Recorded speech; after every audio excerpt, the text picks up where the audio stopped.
नमस्कार, आप देख रहे थे जनता लाइव। मैं हूं आपके साथ रवीना। हम आपको दिखाना चाहेंगे कि यहाँ पे वो लड़कियां मौजूद हैं जो कल डीयू पे प्रदर्शन कर रही थी और उनको गंदे तरीके से घसीटा गया और वहाँ पे डिटेन कर लिया गया था।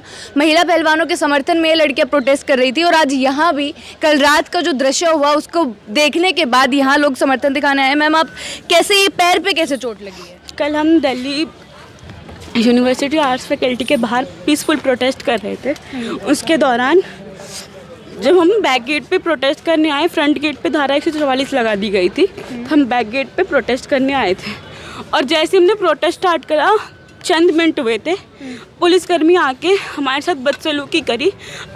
हमें पैरों से, मैं बालों से खींचते हुए डिटेन करा गया है और उसके बाद उन्होंने बहुत सारी जो महिलाएं साथी थी उनके कपड़े तक पूरे फाड़ दिए गए हैं कि ये सोच के कि वो उनके कपड़े फाड़ देंगे तो वो शर्म के मारे बस में आ जाएंगी और यहाँ तक उनके अंडरगारमेंट्स तक दिख रहे थे। मेरा एक फीमेल कांस्टेबल ने पूरा पैर फोल्ड करके मेरे कंधे तक पहुँचा दिया और मेरे मसल्स डैमेज हो गए और यहाँ तक कि जब मेरे चोट लगी थी मैं बोल रही थी कि नहीं मैं खुद चली जाऊँगी, उन्होंने घसीटते हुए मेरे बालों को घसीटते हुए लेके गए और मेरा पूरा कपड़ा यहाँ तक आ गया था।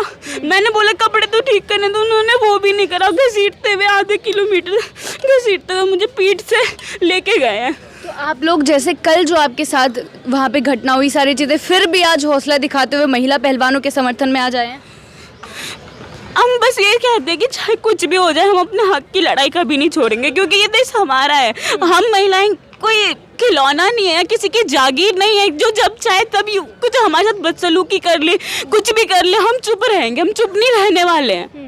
तो ये जो सारी दिक्कतों का सामना आपको करना पड़ा है, कल जिस तरीके से सिर्फ पीसफुल आपने बताया कि पीसफुल आप धरना कर रहे थे वहाँ, हम बस बैक गेट पे गए, हमने नारे स्टार्ट ही करे थे और तुरंत पुलिस आ जाती है। वैसे तो पुलिस वालों को आने में इतनी देर लगती है। आईपी कॉलेज की घटना ले लीजिए, वहाँ पे सिर्फ जिस दिन फेस्ट था उस दिन हज़ारों की तादाद में लोग आए थे और उस दिन वहाँ पे सिर्फ सिक्योरिटी के नाम पे चंद पुलिस वाले थे। दूसरे दिन जब लड़कियों ने प्रोटेस्ट करा प्रिंसिपल के खिलाफ, तुरंत आ गए। कम से कम 20 से 50 जो पुलिस कर्मी थे उन्होंने डिटेन करा है उस टाइम पे लड़कियों को। आप सोच सकते हैं कि जब उनकी जरूरत होती है तब वो नहीं आते और जब उनकी जरूरत नहीं होती तब वो आते और इतनी गंदी हरकतें करते हैं। कल उन्होंने कुछ महिला साथियों के ब्रेस्ट तक दबाए हैं।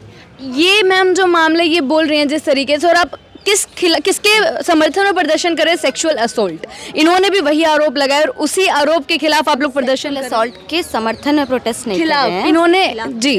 तो वहाँ पे भी वही सारी चीज़ें हो जाना और ये भी बोल रहे कि दिल्ली पुलिस को जहाँ मौजूद होना होता है शायद वहाँ नहीं पहुँच पाते हैं। देखिए, ये तो जग जाहिर है, ये किसी से छुपा थोड़ी है कि जब कहीं छेड़छाड़ की घटना होती है या रेप होता है या कुछ भी क्राइम हो रहा होता है तब दिल्ली पुलिस या पुलिसकर्मी वहाँ नहीं पहुँचते हैं, पर जब लोग उसके खिलाफ आवाज़ उठाते हैं तो वहाँ पुलिसकर्मी तुरंत पहुँच जाते हैं। कल की जो घटना हुई, विजुअल्स काफ़ी, कल वाली डीयू वाले भी बात करो, रात में जो यहाँ हुई वो भी काफ़ी डिस्टर्बिंग विजुअल्स है। जिसने भी देखा वही लोग आज समर्थन दिखाने यहाँ पहुँचे होंगे। उस दिन कैसी क्या घटनाएं हुई जब आप प्रदर्शन कर रहे थे?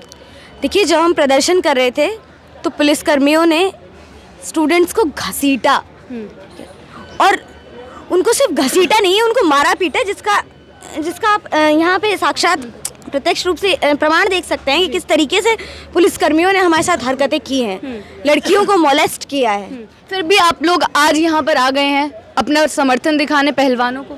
देखिए, ये इशू सिर्फ पहलवानों का नहीं है, ये इशू इस देश की हर उस लड़की का है जो न्याय के लिए लड़ती है। अगर हम लोग आज इस लड़ाई में नहीं आएंगे तो कल को एक सोशल न्यू नॉर्म बन जाएगा कि अगर एक्यूज्ड किसी कोई दबंग है या किसी ऊंचे पद से है तो वो कुछ भी करे, वो महिलाओं को मोलेस्ट करे, उसको उस पर कोई चार्जेस नहीं लगेंगे, उसको कोई पुलिस पकड़ कर नहीं ले जाएगी। एक और मैम सवाल आपसे भी पूछना चाहेंगे, ये कह रही हैं कि अगर आज आप लोग यहाँ नहीं आते समर्थन दिखाने, उस दिन वो धरना नहीं करते तो शायद जो लोग हैं उनको ये लगने लग जाएगा कि अगर आप बाहुबली हैं, आप दबंग हैं तो आप कुछ भी कर सकते हैं और आपके खिलाफ कार्रवाई भी नहीं होगी। देखिए, वो ये कहने का कोशिश कर रही हैं कि जो भी बीजेपी के लीडर्स हैं वो कुछ भी गलत कर दे, उनको किसी से खौफ नहीं है, ये साफ हमें दिखाई देता है, क्योंकि उनको पता है कि उनके समर्थन में पूरी पार्टी पीछे, उनका पुलिस प्रशासन, उनका कानून तक उनके पक्ष में है। इसीलिए यहाँ पे हम इसी के विरोध में खड़े हुए थे। और पहलवान के जो महिलाओं के साथ जो यौन उत्पीड़न हुआ है, हालांकि पॉक्सो का केस लगा हुआ है, उसमें तुरंत गिरफ्तारी होनी चाहिए, लेकिन ये कानून जो है वो महिला के पक्ष में नहीं दिखाई दे रहा है, वो विपक्ष में ही दिखाई दे रहा है। और ये महिला विरोधी सरकार हमें दिखाई पड़ती है। और हम यौन उत्पीड़न और उन्हीं के महिला उत्पीड़न के विरोध में हम प्रदर्शन करते हैं दिल्ली विश्वविद्यालय पे। हम क्रांतिकारी युवा संगठन के सदस्य हैं, CSW है, सेंटर फॉर स्ट्रगलिंग वुमेन, वो इसलिए आकर के आगे खड़े हुए कि ये बहुत गलत है। और जो एक बड़े तबके पे जो बड़े प्रसिद्ध लोग जो विदेशों में जाके भारत का नाम रोशन कर रही हैं, गोल्ड लेके आ रही है, उनको न्याय के लिए मजबूरन सड़कों पर बैठना पड़ रहा है, जंतर मंतर पे आना पड़ रहा है। उनके लिए भी इतने संघर्ष के बाद FIR दर्ज हो रही है। और वो महिलाएं जो बस्तियों में रहती हैं, जो गली मोहल्ले में, जो गांव में, देहात में रहती हैं, जो ऐसी बच्चियां हैं जो बस में और स्कूल में या बस से स्कूल जाने में, कॉलेज से आने जाने में हैरेसमेंट का शिकार होती हैं, या वो महिलाएं जो फैक्ट्रियों में काम करती हैं, या जो महिलाएं जो किसी कैंपस के अंदर ठेके प्रथा के अंदर, ठेका कंपनी के अंदर महिलाएं जो सफाई कर्मचारी है वो काम करती हैं, उन महिलाओं के साथ अगर कुछ हो तो उनकी न्याय की बात कौन करेगा? और उनके लिए क्या, उनके लिए FIR दर्ज कराना, ये FIR तक लड़ने के लिए नौबत आ गई है। हम ऐसे देश में हैं, ये एक 75 वर्ष आज़ादी का अमृत महोत्सव हमारा भारत का प्रधानमंत्री मनाता है, इतने करोड़ों रुपए खर्च किए जाते हैं प्रचार के लिए। अभी भी कर्नाटक में कितना आगे की तैयारी की जा रही है वोटों के लिए। तो ये क्या है? भाइयों और बहनों के साथ, माताओं बहनों की सुरक्षा के लिए सब झूठे वादे हैं, ये सब दिखाई दे रहा है। ये झूठे वादे क्यों लग रहा है आपको? और बार-बार सरकार पर कटाक्ष, यही चीज है कि इस पर भी आरोप लग रहा है कि सरकार पर क्यों कटाक्ष? सरकार पे कटाक्ष इसलिए है, जो हम, अगर हमारे साथ हैरेसमेंट होता है, हम पुलिस को फोन करते हैं तो हमारे पास पुलिस फोर्स नहीं आती है सुरक्षा के लिए। इसका जब पैर टूटा गया, इसको बोला नहीं गया, इसने कितनी बार दर्द में, पीड़ा में रो रो के कह रही है मुझे हॉस्पिटल ले जाओ, इसको हॉस्पिटल तक नहीं वही पुलिस ले जा रही है। वो महिला होते हुए भी, कांस्टेबल महिला होते हुए भी, वो गार्ड महिला होते भी इस महिला का दर्द नहीं समझ रही है। तो ये समझना पड़ेगा ये किसके पक्ष में सरकार है और किसका साथ दे रही है। यहीं पर हमारी पहलवान महिलाएं बैठी हुई हैं आंदोलन में, कुछ ही दूरी पे यहाँ पे ब्रजभूषण का घर है और गुंडों के द्वारा अटैक किया गया रात को। तो ये दिखाई दे रहा है ये पुलिस वाले हमारे समर्थन में नहीं है, वो हमारे ही विरोध में यहाँ पे प्रशासन की तरफ बन के आ रहे हैं। प्रशासन की तरफ से जो मिलना चाहिए था समर्थन या जो सहयोग मिलना चाहिए था, क्या लग रहा है कहाँ तक मिल रहा है? कल रात की तस्वीरों को देखिए, अगर मिलता ना तो ये हरकत नहीं होती। अगर सहयोग हमारा मिलता ना तो FIR दर्ज होने में देरी नहीं होती। अगर सहयोग मिलता तो उसको गिरफ्तार करने में अभी तक जो ढील बरत रखी है सरकार ने, पता नहीं किसके उसके तलवे चाट रहे हैं सरकार।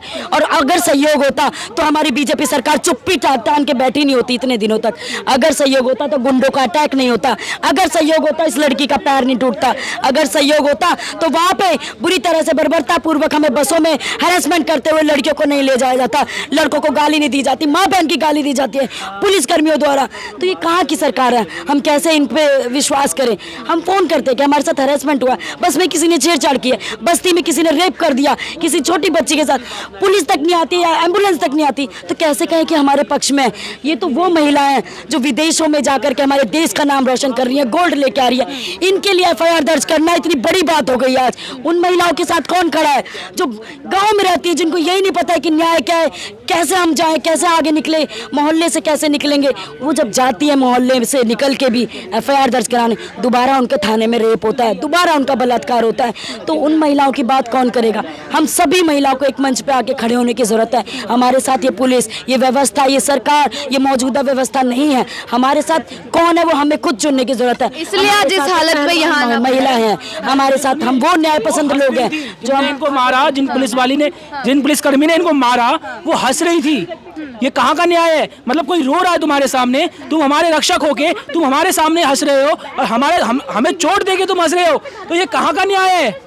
बहुत बहुत शुक्रिया आपका। तो हम आपको बता दें कि एक दिन पहले लोगों ने DU में प्रदर्शन किया था, महिला खिलाड़ियों के समर्थन में लोग प्रदर्शन कर रहे थे, पीसफुल धरना कर रहे थे, लेकिन वहाँ पे धारा 144 लगा के इन लोगों को डिटेन कर लिया गया और डिटेन भी आराम से नहीं, पूरा घसीटा गया है, सारी चीज़ें हुई हैं। यहाँ पर आप देख सकते हैं कि उनको पैर में प्लास्टर लगाना पड़ा है, इतनी सारी चीज़ें हुई हैं। जनता के मुद्दे आप तक पहुँचाते रहेंगे, बने रहे हमारे साथ। शुक्रिया।